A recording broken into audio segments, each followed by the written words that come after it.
Jammu reason में अब drug mafia पर कसने लगा है शिकंजा और जम्मू कश्मीर पुलिस ने तेज की है अपनी रफ्तार। 100 से अधिक हो गए हैं गिरफ्तार और अब जम्मू कश्मीर पुलिस अपने साथ पैरामिलिट्री फोर्सेस को भी लेकर चल रही है और कोशिश ये हो रही है कि खास तौर पे बड़ी ब्राह्मणा वाली घटना में जितने भी लोग शामिल थे वो यहां से भाग ना पाए, निकल ना पाए। वहीं पर पंजाब के साथ लगते हुए कठुआ बॉर्डर पे भी डिप्लॉयमेंट बढ़ा दी गई है ताकि कोई क्रिमिनल ड्रग माफिया यहां से बाहर ना निकल पाए। तो कुल मिलाकर अब जो सारा फोकस है वो फोकस यही है जम्मू कश्मीर पुलिस का कि ड्रग माफिया जो है इनको दबोचा जाए और कम से कम एसएचओ के साथ जो मारपीट हुई उसका तो बदला लेना ही लेना है। साथ ही साथ जो लगातार इनके पर निकल रहे हैं क्रिमिनल्स के और खास तौर पे ड्रग माफिया के, नशाखोरों के, इन पर शिकंजा कसना अगली कार्रवाई अब यही है। और उसमें क्या क्या डिटेल्स हैं, क्या क्या पुलिस कर रही है, हालांकि हम आपको स्ट्रेटजी तो नहीं बताएंगे मगर जो हो रहा है ग्राउंड पे उसके बारे में आपको थोड़ा सा बताते हैं ताकि आप भी समझ पाएं कि किस तरह से पुलिस अब ड्रग माफिया के खिलाफ हुई है। और साथ ही साथ हम आपको ये भी कह रहे हैं कि अगर आपके पास भी कोई जानकारी है कि आपके एरियाज में कोई नशाखोर, कोई ड्रग पेडलर एक्टिव है तो जो भी जानकारी है आप हमें डीएम कर सकते हैं या आप कंसर्न पुलिस को दे सकते हैं क्योंकि अब पुलिस लगातार इसी पर काम कर रही है। नमस्कार, मेरा नाम दीपक खजूरिया है, मेरे साथ जुड़ रहे हैं द न्यूज रूम 24 आवाज के editor in chief Pawan Sharma ji. तो पवन जी, क्या क्या डिटेल्स हैं जो अभी तक शिकंजा पुलिस ने कसना शुरू कर दिया है? जैसे कि लग रहा था पुलिस थोड़ी एक्टिव होगी और अब ड्रग पेडलिंग के खिलाफ एक्टिव हुई है।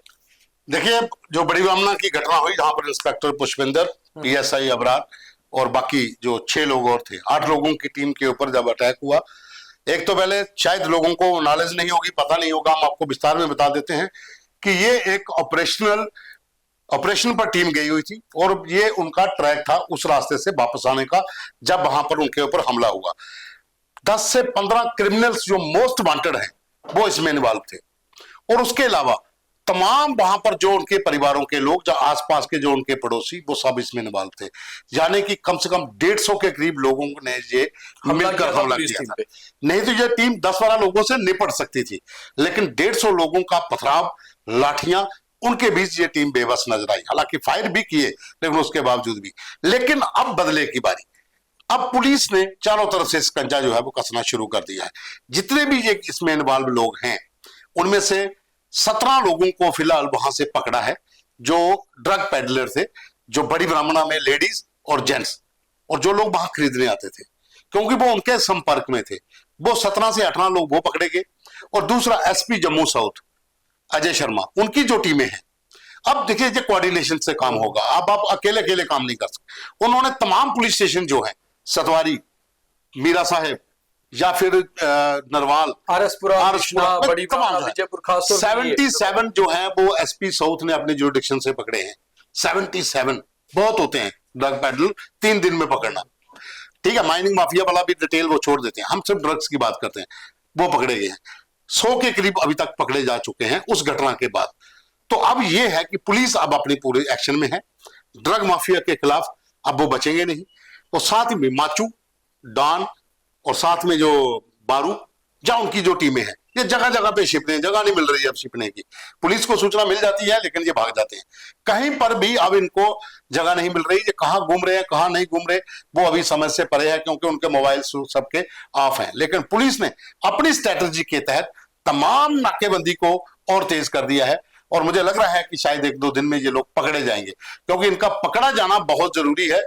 जिन लोगों को ड्रग पेडलर जो 100 के करीब पकड़े हैं उनसे पूछताछ जो हो रही है उसके आधार पर ही पुलिस अपना काम कर रही है। तो पुलिस का सबसे पहले जो काम है यही है कि जो बड़ी ब्राह्मणा में घटना हुई थी, पुलिस टीम पे हमला हुआ था ड्रग पेडलर्स द्वारा, ड्रग स्मगलर्स द्वारा, कम से कम इनको गिरफ्तार किया जाए। और साथ ही साथ अगर किसी भी इलाके में कोई भी ड्रग पेडलर एक्टिव है, नशाखोर एक्टिव है और नशा तस्कर एक्टिव है, उन्हें पकड़ा जाए। तो काफी सारे नशा तस्कर पकड़े भी गए हैं मगर ये जो पकड़े गए हैं ये ड्रग पेडलर्स हैं जो छोटी छोटी खेप लेकर जो एडिक्शन, जो एडिक्ट हैं, ड्रग एडिक्ट हैं, उनको बेचते हैं। मगर जो बड़े माफिया हैं, जो बहुत देर से काम कर रहे हैं, वांटेड हैं, उनके ऊपर शिकंजा कसने को लेकर अब टीम्स तैयार हुई हैं।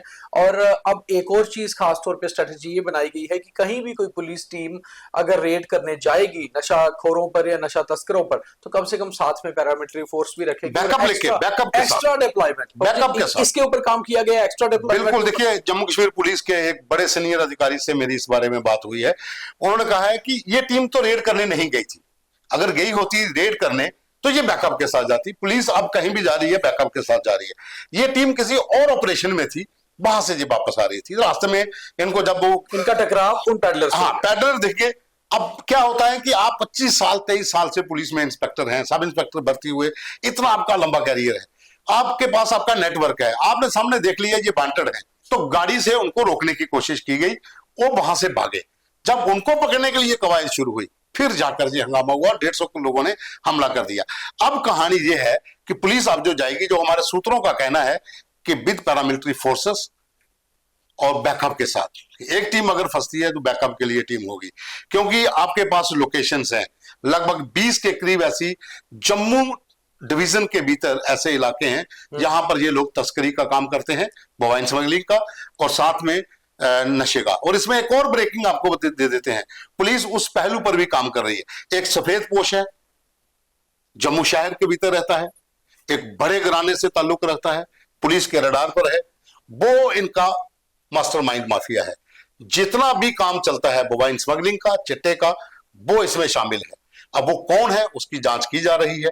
जो सूत्रों ने बताया है कि एक है शहर का कोई जो मैनेज करता है इन लोगों की जमानत करवाना, जो मैनेज करता है इन लोगों को कहां पे छिपाना है, जो मैनेज करता है इन लोगों को कहां कहां पर इनको भगाना है और बाद में सरेंडर करवाना है या कोर्ट से छुड़वाना है। मतलब समर्थक है। एक बड़ी बात होगी कि जड़ें जहां जहां भी ड्रग माफिया अब उनके ऊपर प्रहार हो, वहां तक पहुंचने की पुलिस अब प्लानिंग बना रही है, स्ट्रेटेजी बना रही है, और उन लोगों को भी बख्शा नहीं जाएगा जो इन ड्रग पैडलर्स के पीछे, जो इन स्मगलर्स के पीछे हैं, यानी कि इन्हें सपोर्ट करते हैं और कहीं ना कहीं मोटा पैसा इस एवज में मोटी रकम भी इनसे लेते हैं।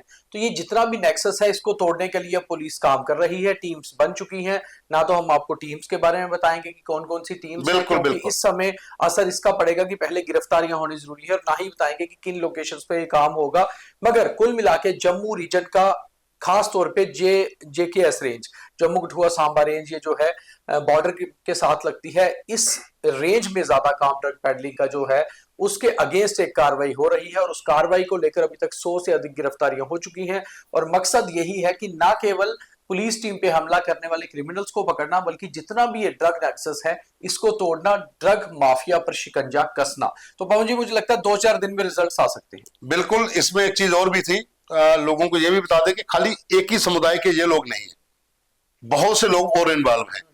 कल एक दिन पहले पुलिस ने एक आउटसाइडर को पकड़ा है, रेलवे पुलिस ने, जो एसएसपी रेलवे हैं, उन्होंने इसकी पुष्टि की है। उन्होंने 17 ग्राम हेरोइन उससे पकड़ी है। वो आउटसाइडर था जेएंडके से। वो स्टेशन के ऊपर, बड़ी ब्रह्मणा पुलिस स्टेशन, जो बड़ी ब्रह्मणा का रेलवे पुलिस स्टेशन है, वहां पर वो पकड़ा गया है। वो आगे कहां पे लेके सप्लाई जाने वाला था, अब उसकी भी कड़ियां जुड़ेंगी। जरूरी नहीं खाली इसमें एक कुल्लो वाले गुजर, जहां कह सकते हो कि वो लोग इन्वॉल्व है, जिस तरह से ये रूमर चल रहे हैं, जहां विधायक चंद्रप्रकाश गंगा ने जब उसके बाद बयानबाजी हुई तो बहुत सा विवाद वो बना हुआ है। पॉलिटिशियंस की बयानबाजी पे तो नहीं जाएंगे हम कुछ भी बयान दें, हम बिल्कुल हम उन मुद्दों को एक साइड में छोड़ देते हैं। लेकिन इसमें आउटसाइडर भी हैं, बहुत से लोग ऐसे हैं जो मध्य प्रदेश, झारखंड के 2 जगह पे ये लोग पकड़े गए हैं, जिनसे गांजा और ये हेरोइन पकड़ी गई है। तो ये एक धंधा जो है, ये मिलजुल कर एक माफिया पूरा चला रहा है, एक नेटवर्क के तहत चल रहा है, और मोबाइल स्मगलिंग इसके साथ कनेक्टेड है। क्योंकि मोबाइल स्मगलिंग में शामिल हाल ही में नगरोटा में एक 3 बार पहले से ही वो वांटेड था, बहुत से केसेस उसको दोबारा से पीएसए लगा के जेल में ठोका है। वहीं दूसरी ओर जो क्रिमिनल्स हैं उनके ऊपर भी एक्शन जारी है। मेरा साहब में भी एक टॉप जो है वो पकड़ा गया। तो कुल मिलाकर पुलिस अपनी स्ट्रेटजी के तहत काम कर रही है, और ये बहुत जल्द नतीजा लोगों के सामने आएगा कि जो थाना प्रभारी और पुष्पेंद्र और उसकी टीम पर हमला करने वाले जितने भी लोग थे वो गिरफ्त में होंगे। तो ड्रग पेडलिंग के अगेंस्ट पुलिस का शिकंजा कसता हुआ नजर आ रहा है। बात सिर्फ इतनी है कि अगर आपके पास भी कोई जानकारी है, आप डीएम करके हमें भी बता सकते हैं या नजदीकी पुलिस को बता सकते हैं, ताकि हमारे समाज से ड्रग पैडलर्स, नशाखोर, नशा तस्कर, इन्हें बाहर किया जाए और इन्हें वहां भेजा जाए जो इनकी सही जगह है। उम्मीद है आपको हमारी डिटेल्स, आपको हमारे प्रोग्राम सही लगते होंगे। लाइक फॉलो शेयर जरूर करते रहें और अपने कमेंट करके बताएं कि क्या पुलिस की कार्रवाई इन पर तेज होनी चाहिए या नहीं। बहुत धन्यवाद।